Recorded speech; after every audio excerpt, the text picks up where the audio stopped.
তিন সন্তান এক বাবার, একজন ইঞ্জিনিয়ার, একজন ডাক্তার, একজন হাফিজুল কোরআন।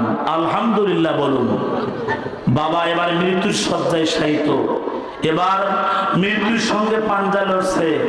বাবা ছেলেদেরকে ডাক দিচ্ছে, বাবা তোমরা কে কোথায় আসো গো, আমি তো এখন দুনিয়া ছেড়ে চলে যাব, মৃত্যুর সময় ঘনিয়ে আসছে, আমি মৃত্যুর পথযাত্রী হতে চলছি, তোমরা কে আসো আমার কাছে।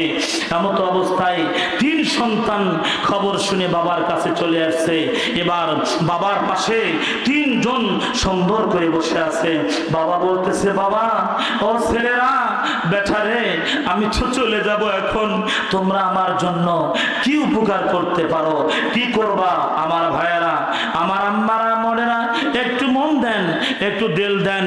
এবার বাবার এই ভাষা শুনে সবচাইতে বড় সন্তান ইঞ্জিনিয়ার বলতেছে, বাবা আমি আপনাকে মাদ্রাজ নিয়ে যাব চিকিৎসার জন্য, আপনি টেনশন করিয়েন না, আপনি কোনো ভাবনা করিয়েন না, আমি আপনাকে নিয়ে যাব কলিকাতায়, আমি আপনাকে নিয়ে যাব মাদ্রাসে, সিঙ্গাপুরে নিয়ে যাব, আমি আপনাকে নিউ ইয়র্কে নিয়ে যাব।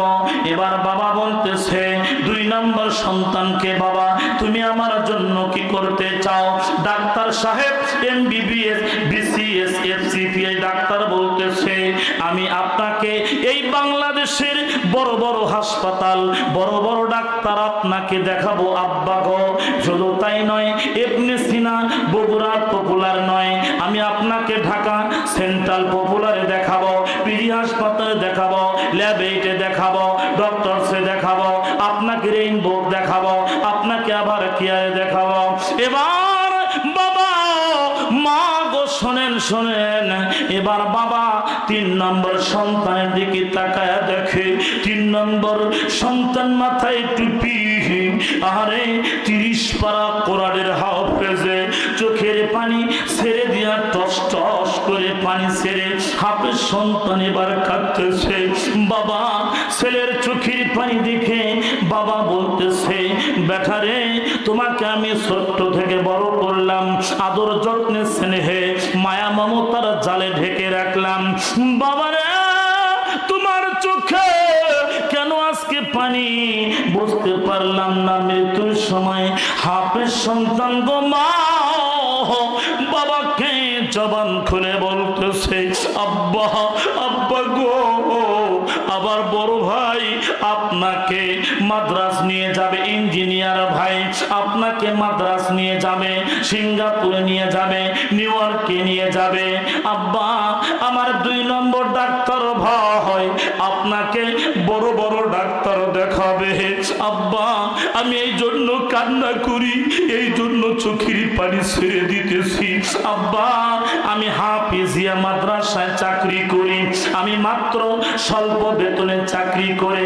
হালাল উপায়ে শান্তি সুখের দিন কাটাই, আব্বা গো আমি তো আপনাকে মাদ্রাস নিয়ে যেতে পারবো না, আব্বা আমি আপনাকে ঢাকায় বড় বড় ডাক্তার দেখাতে পারবো না, আব্বা গো ও আম্মা, আব্বা গো আপনার হাত ধরে আমি ওয়াদা করলাম, ওয়াদা দিলাম, আপনি যদি মাদ্রাজ যান, সিঙ্গাপুরে যান, নিউ ইয়র্কে যান, আপনি মারা যাবেন, বাঁচবেন না, ইন্তিকাল একদিন করবেন, আপনি বড় বড় ডাক্তার যদি বাংলাদেশে দেখান, আপনি ইন্তেকাল করবেন, আপনি মারা যাবেন, একদিন মরবেন, আব্বা গো আমি আপনার হাত ধরে ওয়াদা করলাম, আমি হাফেজ সন্তান আব্দুল্লাহ, আপনি যখন ইন্তেকাল করবেন, মারা যাবেন, আমি আপনার জানাজা পড়াইয়া আপনাকে এমন একটা হাসপাতালে নিয়ে যাব যেখানে কোনো দিন আর মরবেন না, মৃত্যু হবে না, যেখানে কোনো দিন ইন্তেকাল করবেন না, পরলোক গমন করবেন না, যেখানে কোনো দিন ডায়াবেটিস স্পর্শ করবে না, যেখানে কোনো দিন হাই প্রেসার হবে না, যেখানে কোনো দিন ক্যান্সার হবে না, কিডনিতে পাথর হবে না, পিত্তথলিতে পাথর হবে না, কিডনি রোগ, হাড্ডি রোগ হবে না, রক্ত রোগ হবে না, আব্বা গো হাসপাতালের নাম জান্নাতুল ফেরদাউস, জোরে কোন মারহাবা।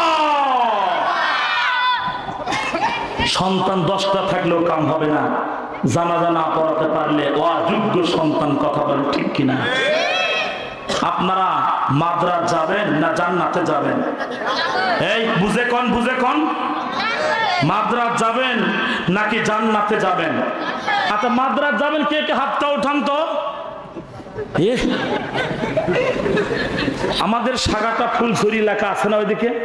ডেপুটি স্পিকার অ্যাডভোকেট ফজলুর রাব্বি মরহুম মাগফুর, আল্লাহ জান্নাতবাসী করুক, উনি নিউ ইয়র্কে গেছেন চিকিৎসার জন্য। লক্ষ লক্ষ লক্ষ লক্ষ টাকা খরচ, কবরে শুয়ে আছে, কথা কোন ঠিক কিনা? আজকে বুঝে শুনে একটা উত্তর দিবেন সবাই মিলে, মাদ্রাজ যাবেন না জান্নাতে যাবেন? মাদ্রাজ যাবেন কে কে হাত তোলেন? জান্নাতে যাবেন কে কে হাত তোলেন? আল্লাহুম্মা আমিন কোন, হাত নামাবেন না। আল্লাহুম্মা আমিন কোন, আল্লাহুম্মা আমিন। আমার মায়েরা বোনেরা, আপনাদেরকে দেখতে পাচ্ছি না, আপনারাও মনে মনে প্রতিজ্ঞা করুন, মাদ্রাজ যাব না, জান্নাত নামক হাসপাতালে যেতে চাই। কাজী সন্তান যার 5টা, তার একটা, যার একটা সন্তান কোরআনের রাস্তায় দিয়ে আপনি জান্নাতি মেহমান হয়ে কবরে যাবেন, আলহামদুলিল্লাহ বলুন। আর একটা কথা শুনুন, মানুষ মারা যাওয়ার পরে সব আমল বন্ধ হয়, কিন্তু 3টি আমল চালু থাকে, তার মধ্যে একটা শুধু বলবো। আল্লাহর নবী বলেছেন, আও ওয়ালাদিন সালিহিন আদউ লাহু, একটা কোরআনের হাফেজ সন্তান যদি দুনিয়াতে রেখে যান, এই সন্তান রাত দিন 24 ঘন্টা, যতদিন যতবার যত বছর এই কোরআনখানা পড়বে। মাগো ও মা, আপনার মনটা কি চায় না আমি হাফেজের মা হই, আমি আলেমের মা হই, আমি মুফতি সাহেবের মা হই, আমি বক্তা ওয়াইজিনের মা হই?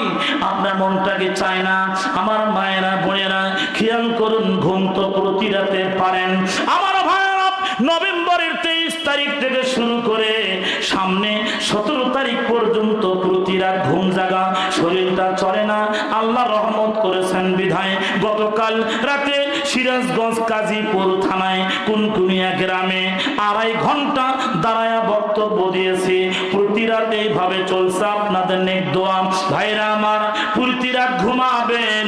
আজকে আমি আব্দুল্লাহ আল মামুন সালাফি কিছু আলোচনা আপনাদেরকে উপহার দেব, ঘুমের চিন্তা করিয়েন না। আমার ভাইয়েরা, আল্লাহর নবী বলেছেন, যখন মা এবং বাবা ইন্তেকাল করেন, হাফেজের কত দাম, কত মূল্য, কত মর্যাদা দেখেন। আহারে, আপনি যখন মারা যাবেন, ইমাম সাহেবকে ডেকে নিয়ে আসো, মুয়াজ্জিনকে ডেকে নিয়ে আসো, ঘুঘু মুন্সিকে ডেকে নিয়ে আসো, কথা বলেন ঠিক কিনা? ভাড়াটিয়া মৌলবি দিয়া জানাজা পড়ালে কোরআনের মধ্যে 6666 খানা আয়াতে কারিমা আছে, কোথাও গ্যারান্টি নাই, ওয়ারেন্টি নাই ওই জানাজা আপনার কবুল হবে। আল্লাহর নবী কয় রে, আওয়ালাদিন সলিহিন, আপনার সন্তান যখন আপনার জানাজা পড়াবে, আমার 5 ডিগ্রির ভাইয়েরা, আমার বোনেরা, মায়েরা শোনো রে, যখন আপনার সন্তান টুপিওয়ালা, দাড়িওয়ালা, পাঞ্জাবিওয়ালা সন্তান যখন জানাজা পড়াইতে যাবে, আটলান্টিক মহাসাগরের পানি দিয়া জাহান্নামের আগুন নিভাইতে পারবেন না, সমুদ্রের পানি দিয়া জাহান্নামের আগুন নিভাইতে পারবেন না। আল্লাহর নবী কয়, আপনার সন্তান যখন আপনার জানাজা পড়াবে, কেউ কাঁদবে না, সন্তান কান্নায় অস্থির হয়ে যাবে। কারো চোখে পানি নাই, সন্তানের চোখে পানি, কারো চোখে পানি নাই, সন্তানের চোখে পানি।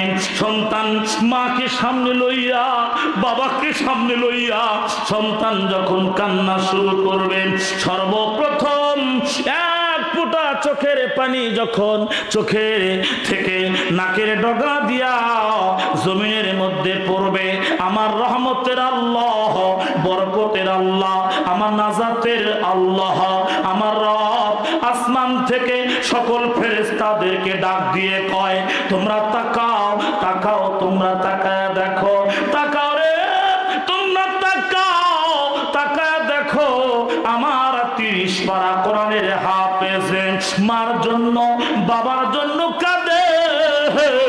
আমি আল্লাহর রহমতের দরিয়ার জশ নেমেছে, আমি একটা ফোঁটা চোখের পানি বৃথা যেতে দেব না। হাফেজ সন্তানের একটা ফোঁটা চোখের পানি যখন জমিনের মধ্যে পড়বে, আমি আল্লাহ হাফেজ সন্তানের মা বাবাকে আমি আল্লাহ ক্ষমা করে দিলাম। জোরে কোন সুবহানাল্লাহ। আল্লাহ কবরকে ডাক দিয়ে কই, কবর কবর রে, খবরদার খবরদার, বেঈমানি করবি না, বেয়াদবি করবি না। আব্বা গো, ও আমার আম্মা জানেরা, আল্লাহ পাক কবরকে ডাক দিয়ে বলে, কবর রে খবরদার খবরদার, বেয়াদবি করবি না। তোর কবরের মধ্যে এবার কে মেহমান হবে তুই কি জানিস? কবর বলে, মাবুদ আমি কাউরে চিনি না, কাউকে বুঝি না, আমি চিনি আমল আমল। আল্লাহ কবরকে ডাক দিয়ে কয়, কবর কবর খবরদার খবরদার, আমানতের খেয়ানত করবা না, বেঈমানি করবি না। আমার ভাইয়েরা, আপনারা জানেন ইউনুস নবী মাছের পেটে ছিলেন, কথা কোন ঠিক কিনা? আল্লাহ ইউনুস নবীকে বললেন, ইউনুস নবী মাছের পেটে যখন গেলেন, মাছকে বললেন, মাছ খবরদার আমানতের খেয়ানত করবা না, আমার ইউনুস নবীর যেন কিছু না হয়। আল্লাহ পাকের হুকুমে ইউনুস নবী নিরাপদে ছিলেন, লোমের ক্ষতি হয় নাই। আমার আব্বা জান, যুবক ভাইরা, সোনামানিকারা, আমার মায়েরা বোনেরা শোনেন, আপনারা জানেন ইব্রাহিম নবীকে আগুনের মধ্যে ফেলে দেওয়া হলো। ইব্রাহিম নবীকে যখন আগুনের মধ্যে ফেলে দেওয়া হলো, আল্লাহ পাক বললেন, আগুন রে আগুন রে আগুন, খবরদার আমানতের খেয়ানত করবা না, আমার ইব্রাহিম নবীর লম যেন না পড়ে। আগুন আমানতের খেয়ানত করে নাই, আমার ইব্রাহিম নবীর কোনো ক্ষতি হয় নাই। আপনারা জানেন ইসমাইলকে যখন কুরবানি করার জন্য নিয়ে গেল, ইসমাইলকে কুরবানি করতে যাচ্ছেন, লোহার ছুরি এতবার চালনা করে, এতবার যাওয়া আসা করে, কিন্তু লোহা কাটে না, পাথরে মারলে পাথর দ্বিখণ্ডিত হয়। আল্লাহ আসমান থেকে কয়, রে লোহা খবরদার খবরদার, বেঈমানি করবা না, তুমি আমানতের খেয়ানত করবা না। আমার ইসমাইলের গলা তো দূরের কথা, আমার ইসমাইলের লোম যেন না করতম হয়। আল্লাহ কয়, কবরে তোর কবরের মধ্যে এবার যে মেহমান হবেন, তিনি অন্য কেউ নয়, উনি হলেন হাফিজুল কোরআনের মা, যিনি 10 মাস 10 দিন পেটে ধারণ করেছেন, প্রসব বেদনার কষ্ট সহ্য করেছেন, 2.5 বছর যুদ্ধ পান করেছেন। কবরে কবর খবরদার, বেঈমানি করবে না, হাফিজুল কোরআনের মাকে তুমি নিরাপদে রাখো।